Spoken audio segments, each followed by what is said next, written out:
Feminist women. Mulheres feministas. زنان فمینیست. Vanyu vachikonzero chevakazi. نساء.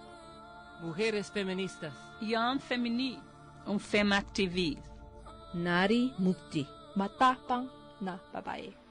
Kechimae ka ishk.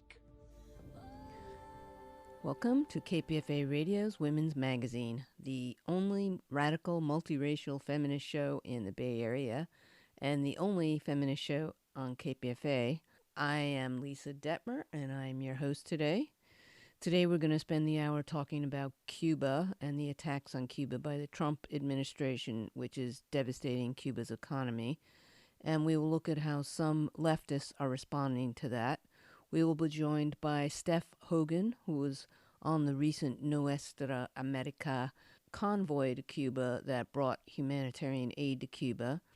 And we will also look at some of the amazing political work that Cubans have been doing to expand human rights in Cuba.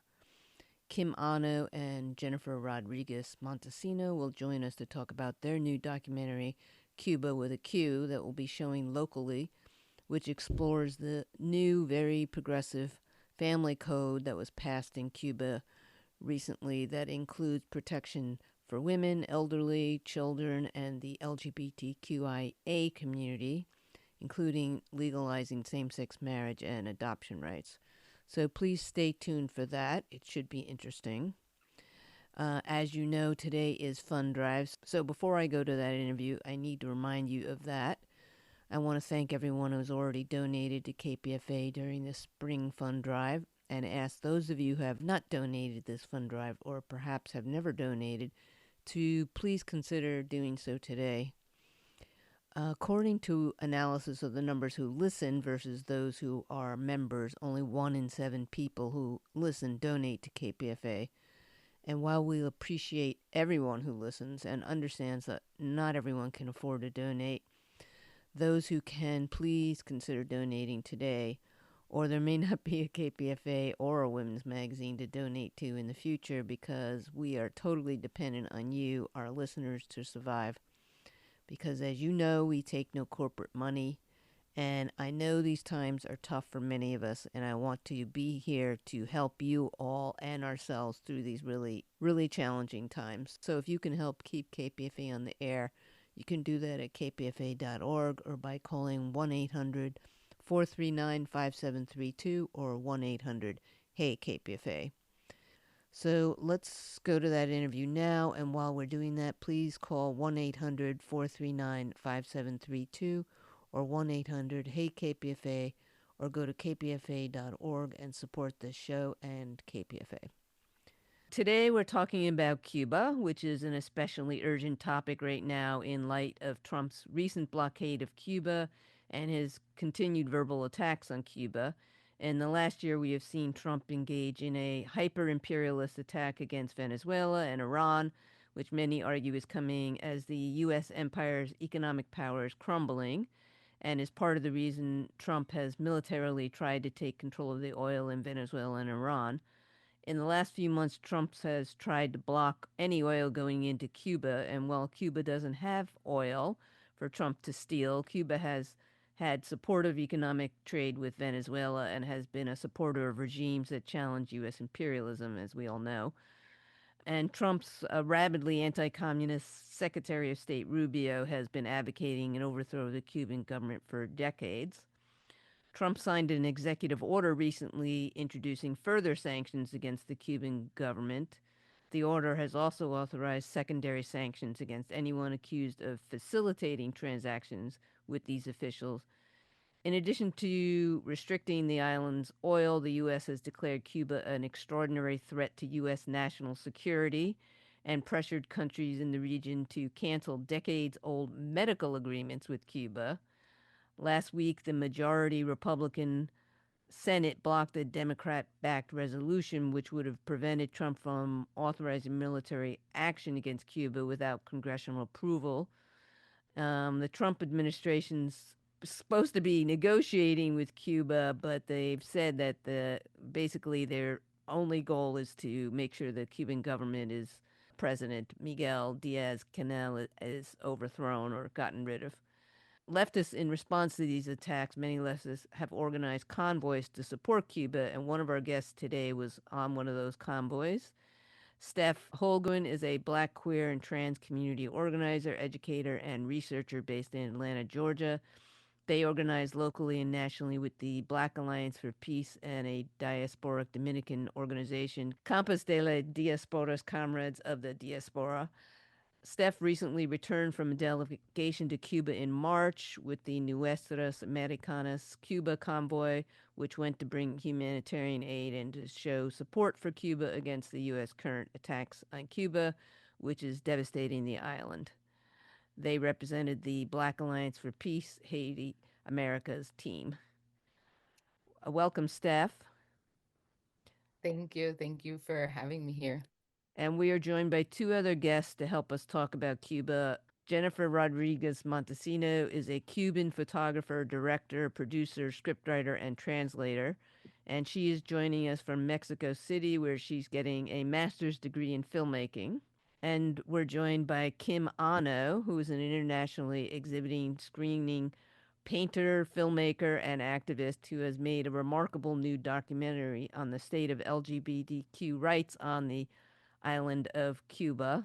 It's called Cuba with a Q, and Cuba is shown locally on May 29th at the Roxy Theater and on June 13th at the Queer Women of Color Film Festival in San Francisco and June 22nd at the Elmwood Rialto Theater. So welcome all of you. Thanks for joining us on Women's Magazine today. Thank you so much, Lisa. Thank you, Lisa. It's an honor to join you.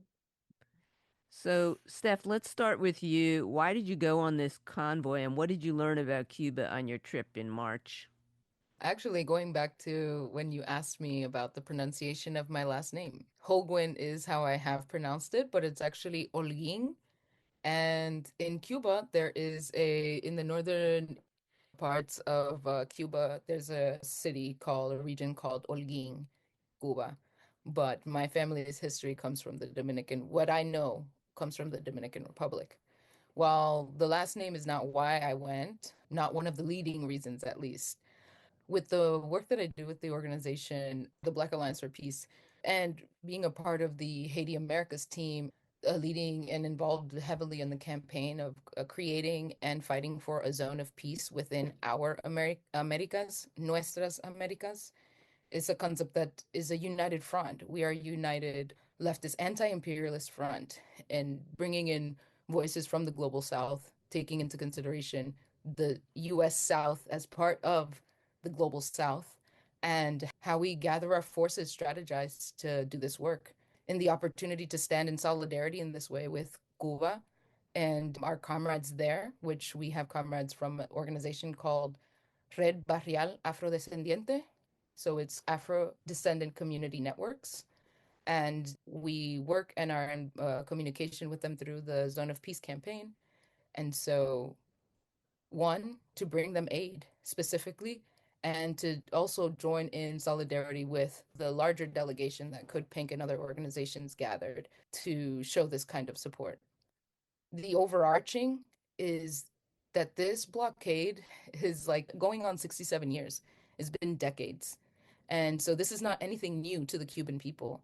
However, what is new is the heightening of the militarization, the strangulation of oil, of resources that we all need to live. And I think that's when we talk about a blockade, it's so generalized, but it is so pivotal to everyday existence and living and daily life. It is your gas for transportation. It is the buildings, the cement, how buildings get taken care of, how buildings get built, healthcare, education, every facet of what a society needs to develop and to sustain itself. It is impacted. And like I said, 67 years of this. And within these past few months, and it's not just Trump, it has been Biden and Obama, although during Obama's era, there was some opening, but still, this is a perpetual strangulation. After describing it to comrades after coming back and I described my experience, literally teared up and said, oh, it's a genocide. because it's exactly what it is. And that is why I went. And that was something I'd seen. There were blackouts while I was there, not consecutive 2 days, but covering a span of about 48 hours or more than a little, if not more than, or just a little under. I want to go in a little bit more since I actually don't know that much about what your group does. Maybe you could talk a little bit more when you say you're creating a zone of peace. Coming from that area, you're very familiar with U.S. imperialism.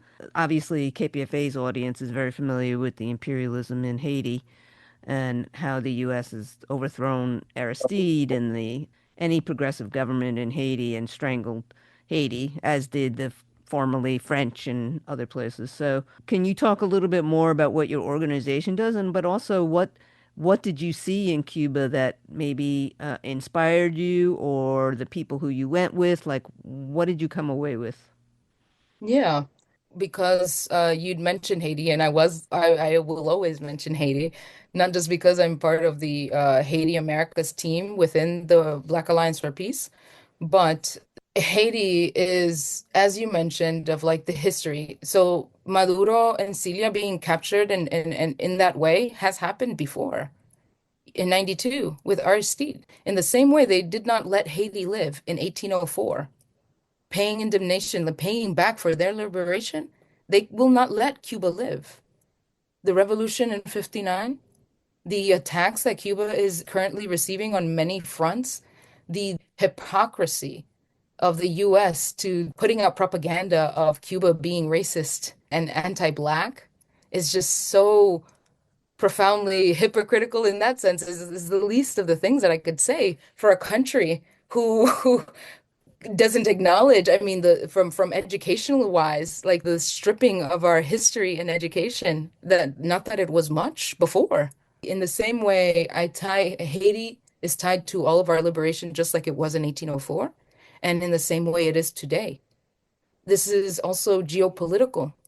The area in which Cuba and Haiti, while Haiti shares the island with the Dominican Republic, the way in which most ships can get through and can get through in a way that is facilitates for profit because of this capitalist system which we live under, imperialist capitalist system, it's strategic. And mind you, the US already occupies a portion of Cuban land in Guantanamo Bay. And so within the zone of peace, there are demands that we have. And basically, the zone of peace is a campaign that is committed to building an international, as I said, the concept of an our Americas, building on that, because the zone of peace is not something that the Black Alliance for Peace came up with. This was a call from the government of the Community of Latin American and Caribbean States called CELAC. And this is like a body of government and state heads. And so they had called for the concept of a zone of peace in January 29th, 2014. They've been activating popular movements, grassroots movements, elements, and this kind of state-centered declaration and kind of joined together to put out a declaration. The core demand is to dismantle Southcom and US militarism in the Americas, which they have hundreds of military bases throughout the world globally, like over 750, between 500 750. But within our Americas, including the South, it's over about 400 bases, with the US having a lot more. And that's another internal colony domestic militarization aspect to speak to. But with the zone of peace, it's to disband US sponsored state terrorist training facilities, oppose military intervention into Haiti, return Guantanamo to Cuba, and end colonialism in the Americas, and to end imperialist sanctions and unilateral coercive measures, such as the ones that you mentioned with doctors, pulling doctors from their countries. It must be called out. It must be called out. Can I say something a little bit, Lisa, about this issue? Sure. The area of the Caribbean and the southern United States, before there were nation states, was always an area of trade and travel back and forth, and people like emigrating and collaborating. And then when the nation states started to come in, a lot of borders were made and a lot of problems, and based in, money making and kind of like who was colonial power on top. And so there is now a whole discipline of people, even in academia, looking at the area as a whole. And there's always been people traveling back and forth to Cuba, people to people, as curiosity and solidarity and interest. And it's only the government of the United States that gets in the middle between that kind of communication. So that means scientists and people in education, people in medicine. Cubans have medicine that we don't have that benefit the population, for instance. So we're looking at a much more recent phenomenon, this kind of like colonial problem. Of course, there was slavery in Cuba, and there was slavery in the southern United States and in the North. So all these forces have come to play to kind of create this kind of situation that we have. Steph, I just wanted to get more information about the convoy. Who went? What did you learn from it? What did you learn about what Cubans are doing? Was it inspiring for you? What will be the actions taken after the convoy of all the people who went? So on the convoy, not everyone on the convoy was involved in organization. There were people coming there with various backgrounds of knowledge on Cuba. Before leaving the US, we strategized in a way that who is in the education sector? Who are our researchers? Who are people working with environmental justice and environmentalism? So kind of breaking it down in those sectors, education, medicine, Palestine. There were Palestinian doctors who studied in Cuba. So there were many different focuses, which was good overall that we continued to learn from each other. There were panels while in Cuba, the 20th, 21st, and 22nd. The 23rd, we left. But to hear about the work being done, we had independent journalists, Belly of the Beast, come and speak to us. We had agricultural workers who have done studies and helped develop farms and trying to develop other rural regions in Cuba. With the Black Alliance for Peace, Haiti America's team, we are connected with the Red Barrial Afrodescendientes. I was able to go with my comrade JP, who is in the Black Alliance for Peace New Jersey, New York section. He's also in the Haiti America's team. And so we went together. I speak Spanish. And so between the both of us in our knowledge and our work and understanding of the one, how important the zone of peace is and how important it is to strategize and hear back from our comrades in person, living in the most propagandized country and the psychological warfare we're facing, what's going on, we know, but like, what can we do? And so the resounding message for me, the key takeaways and lessons I've learned, and I'd shared this back with comrades here in Atlanta, that the revolutionary spirit of the Cuban people lives on and carries them still to this day. The conditions worsen day by day. They are having long-lasting impacts. I'd witnessed trash pickup. It is happening less frequently, and that trash is accumulating at a large level. And that is just festering because it's also hot. It's very hot, and it's only getting hotter. This isn't quite the peak of the summer.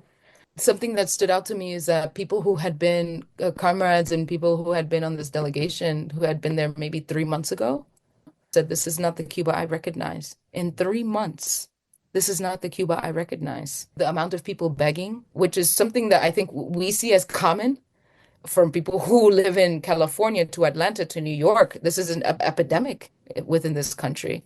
But they'd not seen that. Mm-hmm. So thinking critically about how we engage when we do go there as well is super important when we're giving aid. But I will say that the Cuban people know why we're here. They know this is not, oh, yes, Americans bringing, no. They know why this needs to happen, why this is happening. I do know that there are people also helping to further politicize and build that kind of international solidarity and consciousness that has existed in Cuba for decades. But perhaps Americans coming in, it'll sow some deep-rooted seeds to carry on. Okay, thank you. Yeah. When I went to Cuba in the early 2000s, I didn't see any homeless there. I don't know about since then. Jennifer, you are from Cuba. You're located in Mexico, and Mexico is one of the countries that has tried to support Cuba and send them oil. I'm just curious what the view of Mexicans on the oil blockade of Cuba is, and perhaps you can also tell us what life is like now for Cubans who are dealing with this latest U.S. attack and the devastating blockades and how they're affecting people. I know your mother's there. What is life like, and what do you want to say? Well, first of all, I would like to address the topic that we were talking before, because I think it's important to say that I totally agree with Kim and Steph on the issue that Caribbean region has been a very specific interest zone for the United States. And something very interesting that I noticed it's happening since the Maduro abduction, this kind of intervention in the political aspects, actually like a new form of coup d'etat. I think you call it like that. Coup d'etat. A coup d'etat, yes. This is a new, very aggressive form of coup d'etat. And if we don't, address the issue and discuss it and put it on the table of discussion, it is something that might be spread to other countries. And it is a very, very concerning topic, in my opinion. Also about that, and that has to do with the zone of interest topic, I think that it is also a way of suffocating China, and it is very linked to what is happening at the Strait of Hormuz, because a very large amount of the oil that was going through the Strait of Hormuz was going to China. Also, China is a very large economic system that has very specific interest in this zone that America is actually trying to protect their own interest about. Regarding your questions about the conditions in Cuba right now, the last time I went to Cuba, it was in 2024. And I left Cuba to come to Mexico to get my master's degree in August 2023. And I can say for sure that the Cuba I left, it was entirely different from the Cuba that I visited again. And, it was only 8 months apart from one day to another. So this suffocation to the living conditions in Cuba is something that is happening forever, like ever since the revolution triumphed.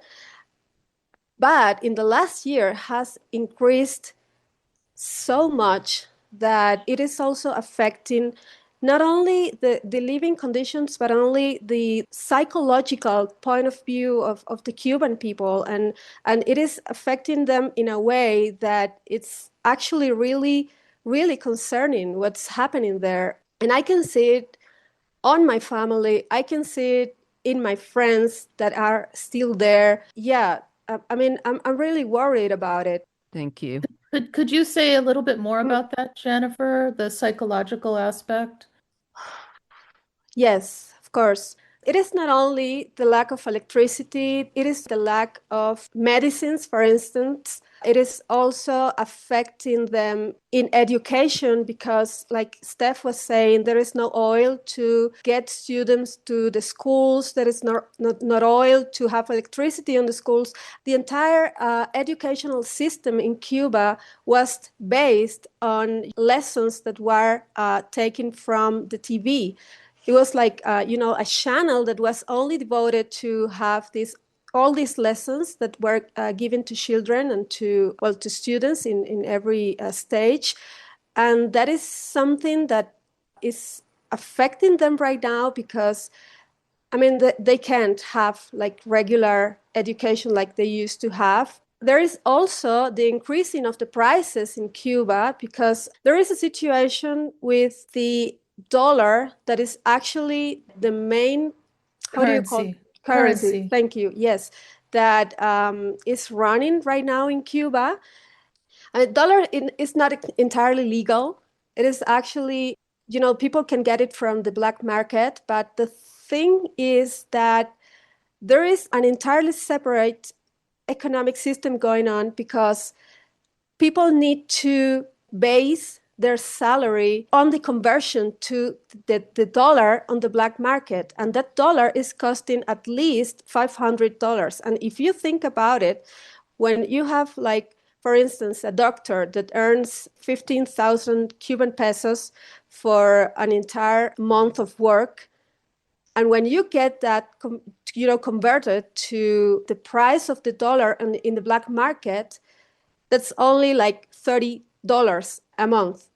And that's not enough to, to support an entire family and to get like all the supplies you need to, to have like a better condition to live there. And of course, that is something that needs regulation. I'm hoping that the government opens like their approach in regarding to listen to their constituents, because they have been trying to communicate with them for a long time. And, like the communication channel is not completely open about it. And I know that both sides are struggling to, to make a better country and make better living conditions for the Cuban people, but people is actually struggling there.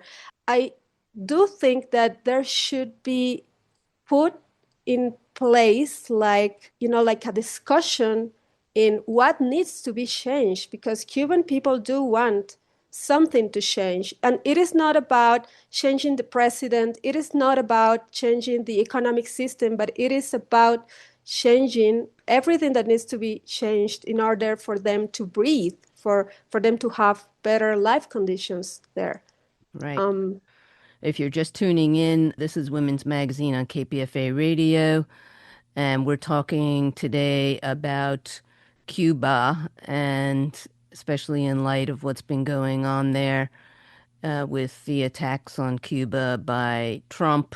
And we are joined by Kim Anno, Steph Hoguin, and Jennifer Rodgeguiz Montesino. I need to break in here to remind you all that today is a fund drive, and we need to raise $1,000 to fulfill our goal that Women's Magazine must raise if we are to continue being able to demonstrate our value to KPFA. We are not anywhere near that goal right now, and I know a lot of you wait till the end to donate, and that is fine, but without more of you donating now, we cannot realistically make our goal of $1,000 in the last 10 minutes. So before I go back to this interview, I really need one or two of you to go to kpfa.org or call 1-800-439-5732 or 1-800-HEY-KPFA and donate what you can. I don't have a specific premium that I'm interviewing somebody about today, although we have many valuable premiums online if you want one, because I wanted to be able to bring you this interview about Cuba, which is such an urgent issue right now and not something you'll hear about in the mainstream media. There was an editorial in the new and improved right-wing Washington Post recently that stated that Cuba is not the utopia leftists claim, and that when Representative Premilia Jayapal from Washington State claimed Cuba had a remarkable public health system and lower child mortality than the U.S., the Post countered that wasn't true, and if they did have a good health system, it was because, quote, dictatorships often produce results in one or two areas by directing resources toward them at the expense of everything else, unquote. So you will not hear about this amazing progressive legislation that just passed in the Washington Post, because the coverage we do on KPFA is distinctly different than what you get in the increasingly conservative mainstream media and even in the liberal media of NPR, where issues around Israel and Cuba are particularly lacking. So please do go to kpfa.org or call 1-800-439-5732 or 1-800-HEY-KPFA and help us to help keep you informed and resourced. I'm going to go back to the interview on Cuba so that you all can learn more about this amazing new documentary and about these new progressive human rights legislation that was passed in 2022 in Cuba. But please do keep calling into 1-800-HEY-KPFA or donating online at kpfa.org. So, Kim, you made a film about Cuba, about queer Cuba, and radical queers in the U.S. have debated for many years about the treatment of gays and lesbians and trans in Cuba. Some tried to use it as a deterrent for supporting Cuba because, not unlike many socialist countries in the world in the 50s and 60s, homosexuality was illegal and many gays were jailed and discriminated against in Cuba. And eventually Castro apologized to the LGBT community, but I really like the analysis Leslie Feinberg, who's a well-known lesbian and transgender activist here in the US and a member of the Workers' World, wrote in a book about homosexuality in Cuba many decades ago, where she argued that the homophobia in Cuba was a result of the US laws put into place there after the U.S. took over Cuba in 1898 as the newest colonial power there. And Feinberg points out that not only did the U.S. enact the 1938 ostentation law in Cuba that prohibited public displays of homosexuality, but at the same time, U.S. businesses turned Cuba into a brothel of drugs and gambling where they exploited women and gays in prostitution for the benefit of U.S. tourists. And what I found interesting is how the racist, sexist, and homophobic attitudes that the U.S. President Theodore Roosevelt and others who advocated for the colonization of Cuba used racist and sexist views of Cuba as weak and effeminate to justify their colonial control of Cuba. So views about homosexuality, sexism, and racism have been intricately linked to our history of U.S. imperialism and tied into our imperialism since the beginning of U.S. imperialism and capitalism. Once again, showing that you cannot separate the economic oppression of capitalism from U.S. racism, sexism, and homophobia. So when we discuss the situation of gays in Cuba today, we are not only looking at how socialism addresses sexism and homophobia, we're stepping into a long-time debate between leftists on how we approach the many decades of homophobia in socialist societies like Cuba. But that brings us to today, where in 2022, Cuba legalized same-sex marriage and adoption. And this was a long time coming. I think also when we look at Cuba, people here either think it's a dictatorship or a utopia. And I think it's neither. And I think also they underestimate the active amount of work that's going on the ground by activists in Cuba. So, Kim, can you talk about what the 2022 referendum was, how far-reaching it was, and how it came about Cuba, and its relationship to women's rights in Cuba and the attempt to address machismo generally? I'd like to start a little bit with saying that I quibble with Feinberg a little bit, and that is patriarchy predated capitalism. And machismo is another word for patriarchal forces. And certainly there was patriarchal forces in the slavery period and way before the 1800s. So I think we're dealing with a long-term fight of women trying to establish equal rights amongst countries. And just like now is a peaked situation for Cuba, there also was a peaked situation during the period right before the revolution. There was a lot of, like you said, exploitation, prostitution, gambling, wealthy people trying to exploit very poverty-stricken people. Cuba has never been a military threat to the United States. It has never been an economic threat to the United States. It's an island. It's a small island, but it's big too. It's a big island, but Cuba is really a center for all kinds of people traveling through the region and establishing their cities. Like Trinidad is more of a black city, and Santiago is very different than Havana, and Cabaret is very different than the other side of the island. And so I guess we need to speak about the nuances of Cuba and not like in broad terms. That's kind of how I see it. In 2016, I started to make this film.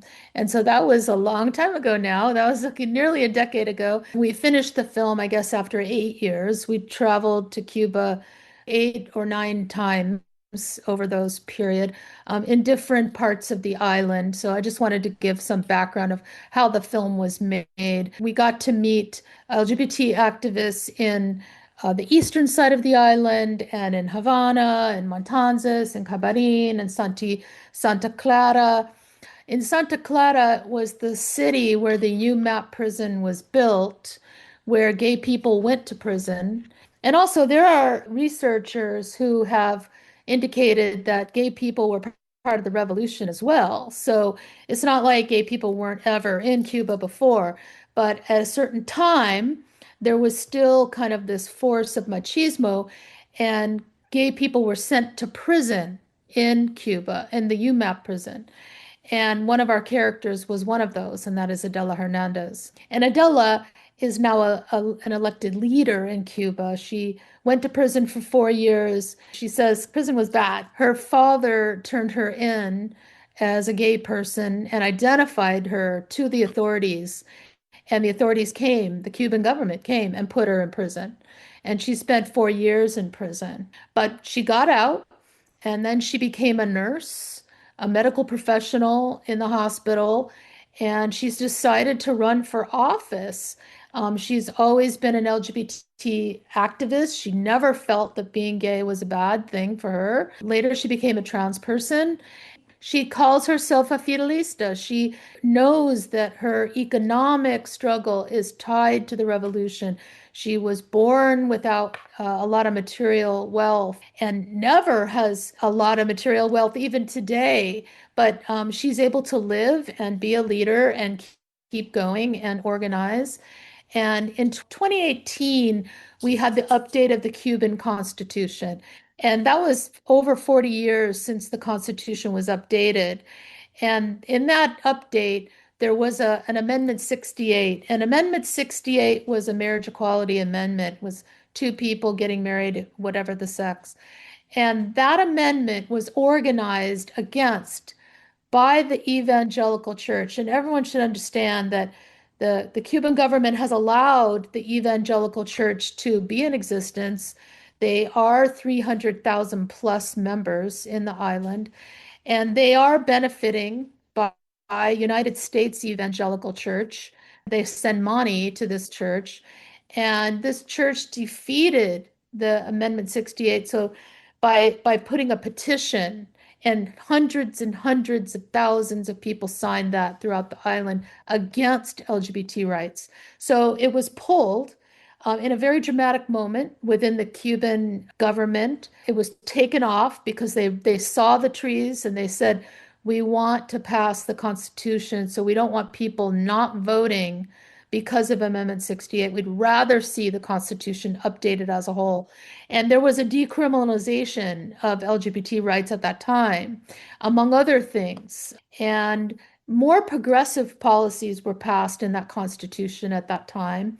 It was in partial defeat to have a 68 go down, but the activists were so committed, they're like, okay, our work is not done. And we are going to continue to advocate for LGBT human rights in Cuba. And they did for the next 4 years. And in 2022, they were successful. And all of this happens through neighborhood to neighborhood discussions. One of our other characters, Ramon Silverio, goes out to the countryside in a small town of campesinos and produces a show and a speech against homophobia and transphobia and rewards the young people of that town for their good grades. And he takes all of this teatro in a bus and they go in the interior of the island. In the film, he says, you know, we can't just perform in Santiago because we're already convinced these people. This is a city of diversidad.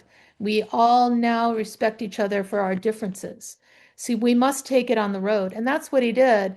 And other activists worked in their townships and in their provinces and in their neighborhoods, discussing with other people, and people debated it. And there was a lot of passion for sure, because the force of religion is really strong.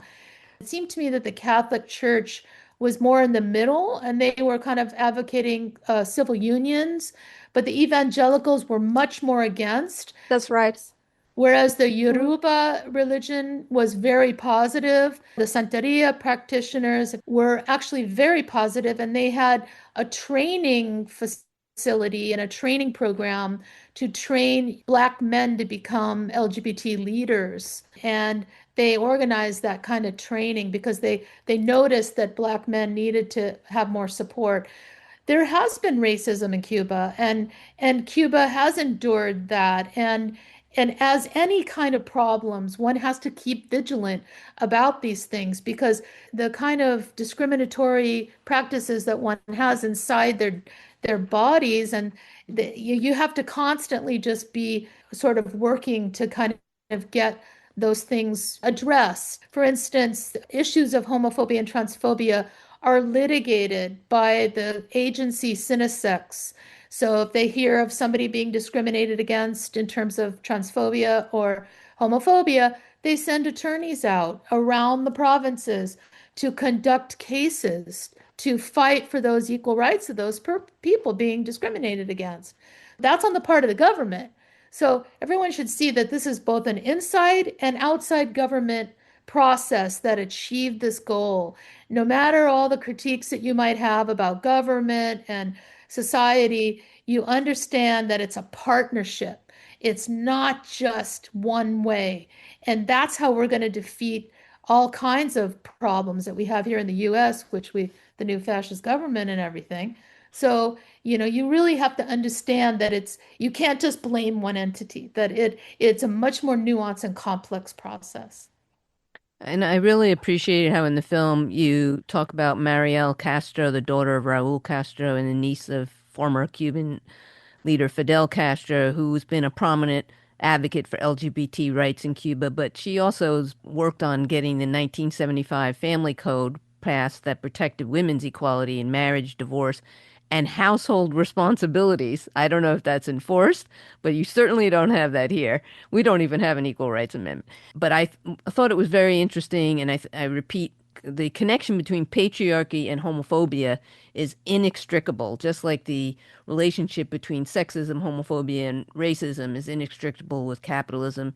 Patriarchy may have preceded capitalism, but capitalism utilized those to succeed as a capitalist force. Yes, thank you, Lisa. Yes, I would like to add something about the family code that was passed recently. I would like to state that this is a very progressive and forward family code. I mean, and not only for Cuba, but also for the entire Latin American region. This code is actually a breakthrough because it changes the perspective from the strictly biological approach to the relationships to a socio-affective approach. And this is something that to me, it's like very advanced. It doesn't speak only about equal marriage. It also states about de facto affective unions that, were established so long before and no one was taking care of those unions, and people that spend, their whole life together weren't entitled to rights towards inheritance and that kind of situations. It also established gestation surrogation, which is something that it should be also addressed because it allows people, and not only same-sex marriages, but also, couples that can bear children on their own, to have children and can have their own family as long as no one pays for it. I mean, in my opinion, it is actually quite a breakthrough. It also speaks very highly about the protection of children and adolescents, the protection of the elderly. I mean, there are so many different topics that we could speak about the approach of this family code that is very important. And I do think, the same way as Kim, it is actually a very progressive family code, and it should be very recognized. And I'm really glad that my country had taken the first step towards a better society. That would never happen here, I think, especially having a bill so far-reaching as that. We're out of time. I just wanted that they should see Kim's film Cuba, spelled with a Q, May 29th at the Roxy at 6 p.m., at June 13th at the Queer Women of Color Festival, or June 22nd at the Elmwood Rialto. And you can find more information on Kim's website, which is Cuba with a Q. And you will also be able to get links to it on KPFA Women's Magazine archive. Can I just say that the name of the website is www.cubafilm.com. With a Q, cubafilm.com. And Steph, I wanted to give you a chance to say any last words before we go. I guess my last words is the understanding for people listening to really, if you can do one, starting here is great, but also touch base with organizations doing work with in solidarity with Cuba, critically thinking about how they are doing and how you would want to do this kind of work and the impact, like always thinking about not just the centering of ourselves, but the impact, the long lasting impact it can have. We can't understand the Cuban Revolution and the political economic system outside of its histories, legacies, and ongoing realities of colonialism and imperialism, which we have all mentioned here and touched on. This is not to generalize or overarch the impact of the revolution, but the acknowledgement of the geopolitical and economic warfare and genocide due to this. Remain committed and remain someone wanting to not do but understand as well. Do both of those things at the same time and not by yourself. Also, Right. this is collective. And Kim, any last words before we go? Love to see everybody at the screenings. Let Cuba live. We are all struggling in a very dark time, and we need to reach across borders and nations and peoples and be together and know that we cannot let these billionaires rule us or hurt us. And we need to protect each other, and let's stay together. Yes. Thank you for joining us. Thank y'all. Thank you, Lisa. It's an honor. And you were just listening to an interview I did on Cuba with Steph Hoguin, Kim Anno, and Jennifer Rodgeguiz Montesino. If you're interested in seeing the inspiring new documentary Cuba with a Q, it is showing Friday, May 29th at 6 p.m. at the Roxy Theater as part of the San Francisco Documentary Film Festival. And then Saturday, June 13th at 4 p.m. at the Queer Women of Color Film Festival at the Presidio Theater in San Francisco. And June 22nd at 6:30 p.m. at the Elmwood Rialto Theater. Today is not really about a premium. It's about KPFA. It's about supporting feminist voices. It's about supporting free speech radio and supporting independent media generally. We cannot do this without you all. You are the special ingredient that makes this station special. Without you all, there is no KPFA or Pacifica. For those who don't know, we are a unique experiment that started over 75 years ago in 1949 by a conscientious objector to World War II. That was extremely risky at that time to do, who felt that peace was important and that media could play a part in fighting for peace, and that the only way we could have that voice for peace and for social justice was by not taking corporate funding, because there are no corporations that will support our message. We are not NPR. We are not restricted in what we say. This show on Cuba could not be aired on NPR and would not be in the New York Times or even on MSNBC, which is now MS Now. But even with the new name, they are still not able to speak up about the genocide in Cuba. So who will be covering the coup or genocide in Cuba?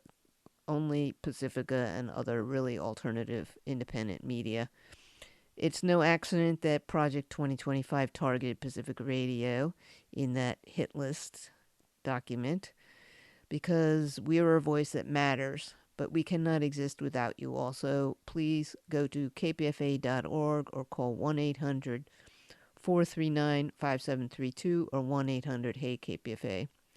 But if some of you want gifts, we have a multitude of premiums listed online, or you can get some of our cool swag. If there are no premiums listed you want, we have t-shirts, hoodies, and socks, and we are discounting some of our KPFA swag during this drive. When you donate and get KPFA gear as a thank you gift, you help KPFA twice, because you also expose the world to KPFA. Then we have hoodies that are $50, both zipped and pullover, which is a discount. KPFA unisex t-shirts are discounted. Storytelling for Social Change t-shirts are $50, and KPFA socks are $50. So call 1-800-439-5732 or go to kpfa.org for that. And this drive, everyone who donates at any level will receive a link to an audio recording of Amy Goodman in conversation with W. Kamau Bell about Steal the Story, Please, a excellent film. And comedian Kamal Bell hosted this talk with Amy Goodman and the filmmaker at the Elmwood Rialto Cinema on April 19th. The film takes us behind the scenes with Amy, and you really learn about her personal life and her relationship, for instance, with her grandmother and her sense of humor, and how she was raised in a tradition of asking hard questions as a granddaughter of an Orthodox rabbi. And as she navigates a news landscape reshaped by technology, corporate consolidation, and political assaults on truth itself. It's a real celebration of Amy Goodman and Democracy Now! So support the important work of independent journalism in our society and donate now at kpfa.org or call 1-800-439-5732. Also, the deadline to becoming a voting member is June 30th, 2026, so you can help keep KPFA and the Pacifica Foundation strong at this challenging time for independent media by donating and becoming a voting member.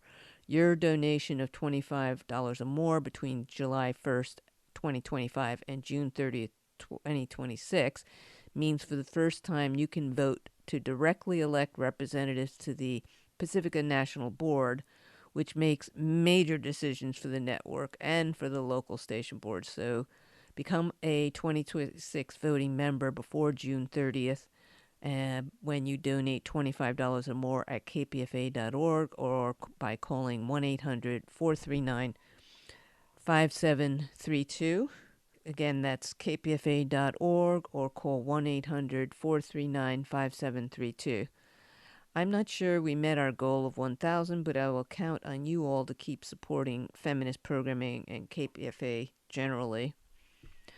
I just want to point out that Women's Magazine is hard fought, that this show only came to exist when women took over the station in the 70s, because as many of you who are older may know, the left in the 60s and 70s was very sexist. Women were not really included. Feminism was not really considered a serious issue, and that was true at KPFA too. And so it's not a given that there'll be feminist voices. And also the feminist voices are what's important, as I read in the show about the presentation of the perspective by Leslie Feinberg, who was part of the Workers' World Party. There was a very dogmatic view of Cuba and Russia in the past, and completely ignored both their sexism, their homophobia, their racism, and also all the murders that went on in Russia in the Soviet Union. So it was feminists and other leftists who spoke up courageously to change some of that and to bring to the attention of the left the fact that these issues were important. I know a lot of people think that feminism, racism, sexism are identity politics issues and are not fundamental to economic issues, but I would like to argue that that's not the case, that you cannot have social change without including all of those, and in fact, you cannot have a revolution that will create equality without taking all those factors into account. I think we've shown in many socialist revolutions that doesn't happen, and that's a litmus test for many of what does create a truly revolutionary.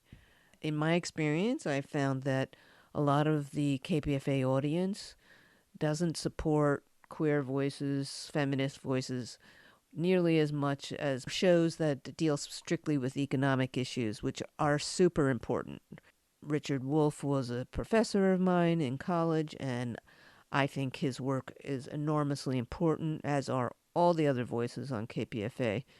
But we cannot be a truly revolutionary voice without including all the voices and the critiques feminism and people of color and disabled people have made the left stronger and allowed us to have a larger umbrella. So without that larger umbrella, I think we can't succeed. And we also can't have a successful vision of society that's truly revolutionary, in my opinion. And if you agree with that, please do support us, because it's not a given that we would stay on the air. I can tell you, if you want to continue to hear a plurality, a diverse range of voices on KPFA and all the other shows like Apex Express and the Native American shows and all the shows that deal with diverse voices, then you really need to show that those voices are important, including Hard Knock Radio, etc. If you really want to see a KPFA that has those diverse voices, you need to speak up and support us so we can show to management that indeed we are supported. Or otherwise we will be preempted during fund drive. Or maybe even be taken off the air at some point. Nothing is guaranteed because unfortunately money is tight and we need to be able to show that we can carry our weight, that people do care about this subject, that people do care about this show, that people do enjoy hearing the voices that we have of Vilma V, Jovelyn Richards, and Margot Okazara-Ray. Margot, just so people know, has been a feminist for over 50 years and was one of the founding members of the Combahee River Collective, one of the first women of color socialist collectives in the 70s. And she's traveling all over the world, but takes the time to do this radio show because she thinks this show, KPFA, and feminist voices are so important, and she brings in voices from international voices that I would never even know about, that you will never hear anywhere else. And I think that if that is important to you, please show it by calling in. Even if you just call in and give $5, $10, doesn't matter, whatever you can to show that this show is important, that this station is important, that this subject is important, that social change is important, that social justice is important. Okay, I'm not sure we met our goal of $1,000, but I will count on you all to keep supporting feminist programming and KPFA generally by continuing to call 1-800-439-5732 or 1-800-HEY-KPFA or going to kpfa.org. And that donations to Women's Magazine will be counted until about 10 past 2 p.m. to reach that goal of $1,000. So please keep calling 1-800-439-5732 or 1-800-HEY-KPFA or kpfa.org. You can find a multitude of gifts there, or you can just give because we are the gift that keeps on giving. I'm Lisa Detmer, and I've been your host today on Women's Magazine. Thanks for listening, and tune in next week for another hour of Feminist Voices.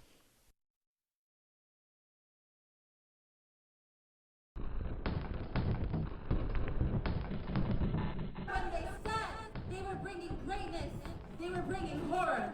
When they said they were bringing civilization and democracy, they were bringing domination and brutal colonization. When they said they were bringing freedom, they were bringing warehousing units and prisons. The truth is that they are bringing fascism. History is shaped by our actions. It is shaped by us choosing to fight together even when it is hard. History is ours to write. History is ours to shape. So the question is, are we going to do that? The question is, are you going to join us? KPFA, Sounds of Resistance since 1949. In 2026, the stakes couldn't be higher. Voters across the country face a defining choice about who controls Congress, who grabs the reins, and whether the foundations of democracy itself will be protected. The Stakes is a new show on KPFA. We'll break down what's going on nationally, locally, statewide, and what you can do to get involved. Brought to you by the KPFA News Team and hosted by me, Teresa Wierzbianska, and Scott Baba. Join us for The Stakes, Thursdays at 10 a.m. Because in 2026, holding on to democracy isn't just business as usual. It's on the ballot, and every vote counts. Another world is not only possible, she is on her way. Arundhati Roy. You're listening to 94.1 KPFA in Berkeley, 89.3 KPFB in Berkeley, 88.1 KFCF in Fresno, and online everywhere at kpfa.org.